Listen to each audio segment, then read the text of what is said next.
students, welcome to all of you in the next video of active and passive voice। आज मैं आप लोगों को एक्टिव एंड पैसिव वॉइस के कुछ अन्य उदाहरण के द्वारा बताऊंगा। कल आपने जैसे देखा था कि मैंने कहा कि राम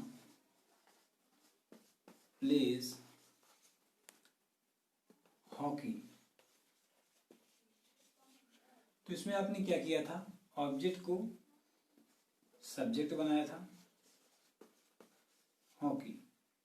अब प्रेजेंट इंडेफिनिट का टेंस है तो इसमें आपने इज, एम, आर में से एक हेल्पिंग वर्ब लिया, क्योंकि हॉकी जो है वो एक है इसलिए इसमें आपने इज लिया था, हॉकी इज हो गया था। उसके बाद जो मेन वर्ब आपकी है वो उसका थर्ड फॉर्म आपने लिया था प्लेड। उसके जस्ट बाद आपने बाय लिखा। उसके बाद आपने सब्जेक्ट को जो है एक्टिव वॉइस के सब्जेक्ट को आपने ऑब्जेक्ट बनाया था। इस प्रकार से आपने सीखा था एक्टिव से पैसिव बनाना। तो ये तो आपका अफर्मेटिव सेंटेंस है। अफर्मेटिव सेंटेंस का एक्टिव से पैसिव इस तरीके से बनता है। दूसरे में आपने देखा था कि जैसे वो वाक्य निगेटिव हो, जैसे दिया हो Ram does not play hockey, तो यहां पर आप नेगेटिव सेंटेंस पा रहे हैं। तो सेम वही चीज यहां भी फॉलो होगी, बट आपको करना क्या है, इस हेल्पिंग वर्ब के बाद आपको नॉट लगाना है। जैसे आप हॉकी को उधर ले आइए, यानी कि ऑब्जेक्ट को सब्जेक्ट बनाइए। उसके बाद इज, एक वचन की वजह से इज का प्रयोग करिए। उसके बाद आप जस्ट नॉट का प्रयोग करिए। अब उसके बाद आप मेन वर्ब थर्ड फॉर्म लिखिए।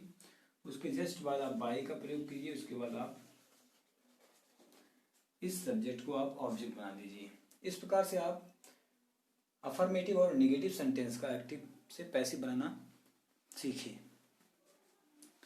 अभी आपको क्या करना है, पहले के जो दो सेंटेंस होते हैं वो एक जैसे ही होते हैं, और बाद के जो दो सेंटेंस होते हैं जिसे हम इंट्रोगेटिव और इंट्रोगेटिव नेगेटिव कहते हैं, उसमें क्या होता है, जैसे हम लिखते हैं कि डज राम प्ले क्रिकेट, क्योंकि ये इंट्रोगेटिव सेंटेंस है। इंट्रोगेटिव सेंटेंस और दूसरा वाला आपका है interrogative negative sentence, does Ram not play cricket, ये आपका इंट्रोगेटिव नेगेटिव है। ये दोनों सेंटेंस जो होंगे वे एक जैसे होंगे।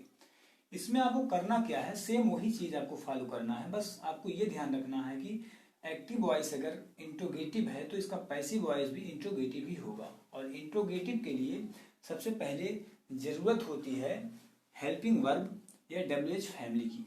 चूंकि ये WH फैमिली वाला सेंटेंस है नहीं, इसलिए आप इसमें हेल्पिंग वर्ब का प्रयोग करेंगे। अब हेल्पिंग वर्ब का प्रयोग आप कैसे करेंगे, तो चूंकि आप ऑब्जेक्ट को यहाँ सब्जेक्ट बनाते हैं तो सब्जेक्ट के अनुसार ही हेल्पिंग वर्ब आती है। तो क्रिकेट यहाँ आएगा तो क्रिकेट एक वचन है, तो क्रिकेट के अनुसार इज का प्रयोग होगा, लेकिन इज का प्रयोग क्रिकेट से पहले होगा, क्योंकि ये वाक्य जो होगा वो इंट्रोगेटिव बनाना है। और इंट्रोगेटिव वाक्य में जो है हम हेल्पिंग वर्ब सबसे पहले रखते हैं। तो आपका होगा इज क्रिकेट। फिर मेन वर्ब जो आपकी है वो उसका third form is cricket played by Ram, आप क्वेश्चन मार्क लगाएंगे। सेम वही चीज इसमें भी आपको करना है। आप क्रिकेट यहाँ है, आप यहाँ इज लगाएं, क्रिकेट लिखिए। अब नॉट आया है तो नॉट लगा दीजिए, प्लेड बाय राम। यही प्रक्रिया जो है आपको हर सेंटेंस में, हर टेंस में करना है, क्योंकि हर टेंस में आपको कम से कम 4 प्रकार के सेंटेंस मिलेंगे। एक प्रकार का सेंटेंस और आपको मिल सकता है जो WS से शुरू होता है। जैसे हम कहते हैं कि why are you playing match. यहाँ पर आप देख पा रहे होंगे ये वर्ब, ये सेंटेंस जो है वो हेल्पिंग वर्ब से ना शुरू होकर किसी WH फैमिली से शुरू हुआ है। तो इसके लिए आपको करना क्या है, WH फैमिली अगर है, WH फैमिली जो होगी तो उसको हम पहले लिख देंगे, तो हो गया WH फैमिली वाई। अब आपको मैच एक वचन है, तो इससे पहले आप इज एम आर का प्रयोग करेंगे। ये प्रेजेंट कंटिन्यूअस टेंस है, इसमें इज एम आर और बीइंग प्लस बीइंग में से एक लगाना है, 1 2 3 में से एक प्लस बीइंग। तो चूंकि मैच एक वचन है इसलिए इसके साथ is, why is match being played by you. उसके बाद आप क्वेश्चन मार्क लगाएंगे। अगर इसमें निगेटिव भी होता, मान लीजिए यहाँ पर होता why are you not playing match, तो यहाँ पर आप लिखते why is match not being, यहाँ पर आप नॉट लगा देते। इस प्रकार से आपको लगभग 6 प्रकार के सेंटेंस देखने को मिले। एक टेंस में आपको कम से कम 4 और ज्यादा से ज्यादा आपको 6 और भी हो सकते हैं। इस प्रकार के आप सेंटेंस देखेंगे। अभी तो प्रेजेंट इंडिफिनिट की बात कर रहा था, प्रेजेंट कंटिन्यूअस में भी, प्रेजेंट परफेक्ट में भी, और प्रेजेंट परफेक्ट कंटिन्यूअस का तो पैसिव बनता ही नहीं। अब हम देखते हैं प्रेजेंट कॉन्टिन्यूअस टेंस। इसमें आपको क्या करना है, इसमें आपको जैसे वाक्य है प्रेजेंट कंटिन्यूअस टेंस का है, Ram is writing a letter. दूसरा है आपका Ram is not writing a letter. ये आपका अफर्मेटिव है, ये आपका नेगेटिव है। अब दोनों सेंटेंस को हम पैसिव में कैसे बनाएंगे, करना क्या है आपको मैंने बताया था, जहां पर इज एम आर और मेन वर्ब में आईएनजी आया हुआ हो तो वहां पर हम इज एम आर के साथ जो है वर्ब में बीइंग जोड़ देते हैं, बीइंग, और सेम सारी प्रक्रिया हम ऐसे ही रहने देते हैं। तो हम क्या करेंगे, इस ऑब्जेक्ट को यहां ले आएंगे, ए लेटर इज, ये लेटर भी एक वचन है, बीइंग इसका थर्ड फॉर्म क्या है, रिटन बाय राम। सेम वही चीज यहां पर आप ले आए, ए लेटर इज नॉट है, नॉट लगाएं, उसके बाद आप बीइंग का प्रयोग किए, उसके बाद मेन वर्ब का third form written by Ram. ये तो आपके अफर्मेटिव और नेगेटिव सेंटेंस हुए। अब आपको 2 सेंटेंस और मिलेंगे, इसको हम इंट्रोगेटिव और इंट्रोगेटिव नेगेटिव जानते हैं। जैसे हम लिख देंगे इज राम प्लेइंग क्रिकेट। दूसरा है is Ram not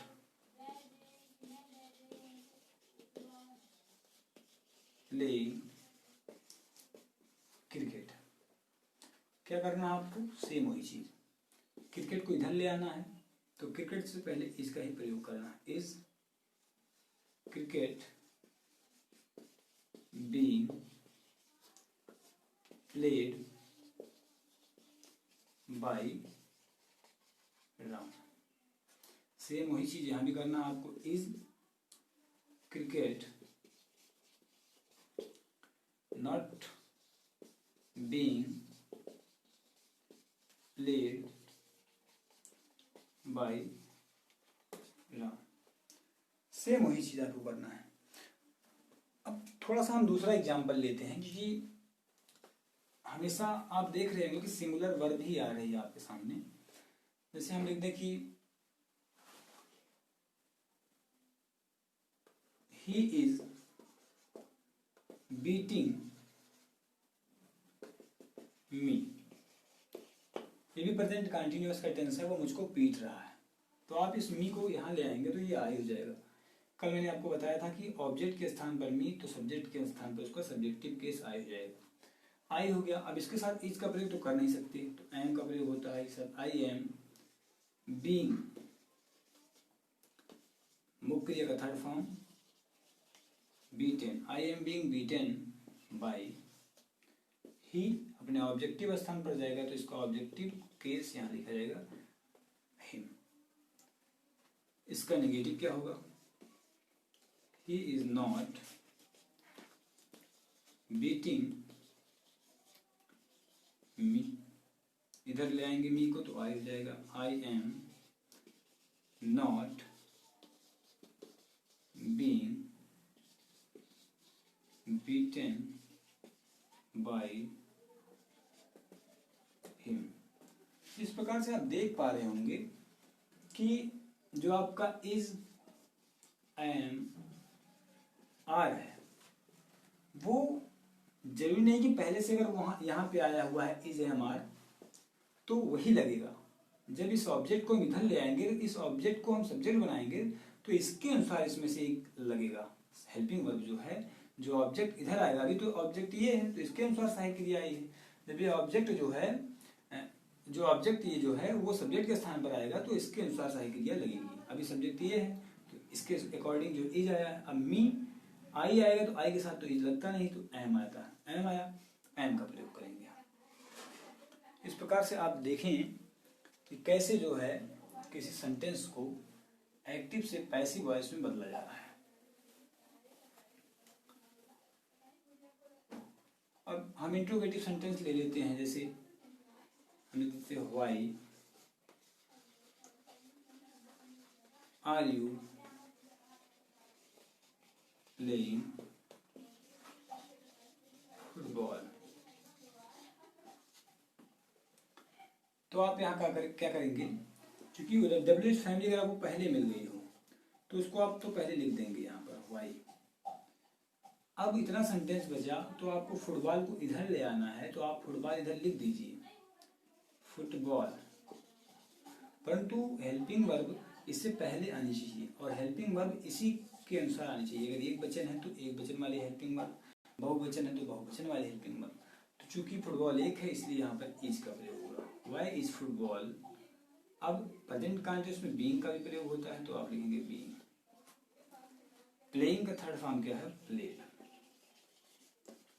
by you का सब्जेक्टिव और ऑब्जेक्टिव केस जो है एक ही होता है। यहाँ भी यू ही रहेगा और ऑब्जेक्ट के स्थान पर जाने के बाद भी यू ही रहता है, इसलिए हम यू को यू ही लिखते हैं। इस प्रकार से आपने देखा प्रेजेंट कंटीन्यूअस टेंस जो है वो कैसे हेल्पिंग वर्ब को अपने अंदर जो है वो चेंज कर रहा है। अब जो है इसके बाद मैं आप लोगों को बताऊंगा प्रेजेंट परफेक्ट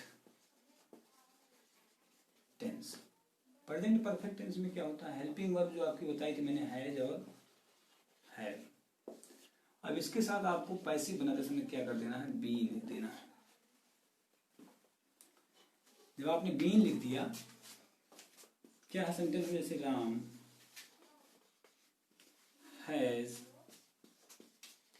प्लेड चेस। अब क्या करना है आपको?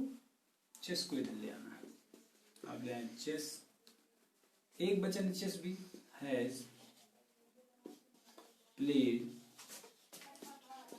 बाय राम।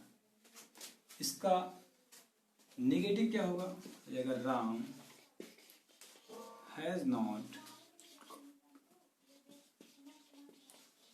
Played chess. आप चेस को इधर ले आएंगे, चेस हैज नॉट, यहाँ पर आप देखो हैज बीन लगाना भूल गए हैं। Chess has not been played by Ram. तो इसमें आप हैज और हैव के साथ क्या जोड़ देते हैं, बीन जोड़ देते हैं, और मेन वर्ब जो है आपकी उसके थर्ड फॉर्म का प्रयोग हम हमेशा करते हैं। अब हम इनके इंट्रोगेटिव और इंट्रोगेटिव सेंटेंस को देख लेते हैं। जैसे है हैज ही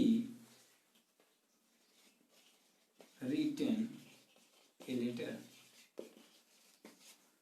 तो आप ए लेटर को इधर ले आएंगे, ए लेटर, चूंकि हेल्पिंग, चूंकि इंट्रोगेटिव सेंटेंस, तो इंट्रोगेटिव सेंटेंस का पैसिव भी उसमें हेल्पिंग वर्ब सबसे पहले आएगी। तो आप लिखेंगे हैज, एक वचन, हैज ए लेटर बीन।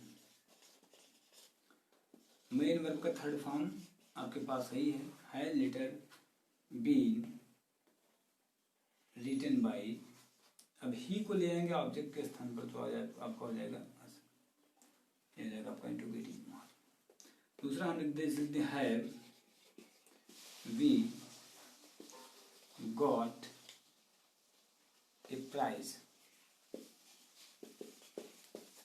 अब ए प्राइज को आप इधर ले आइए, ए प्राइज, चूंकि इंट्रोगेटिव बनाना है तो ए प्राइज एक वचन, इसलिए आप यहाँ पर हैज लगाइए। हैव वी के अनुसार लगा है, वी बहुवचन है, ए प्राइज के अनुसार has, has a prize been got bye.